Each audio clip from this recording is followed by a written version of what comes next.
janga la nini? Kuporomoka kwa maadili.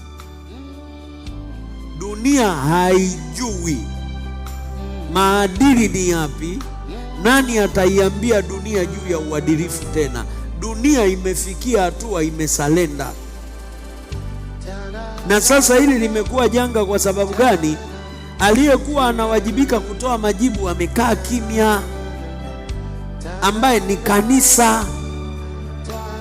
Ndio alikuwa anawajibika kulinda maadili yasianguke duniani, maadili yasiharibike. Kanisa limekaa kimya kabisa kwenye janga hili. Kanisa ndio alitakiwa awe na majibu, na kanisa hana majibu. Ameshindwa kusimamia kwa sababu kanisa ameamua kufanana na dunia ilivyo.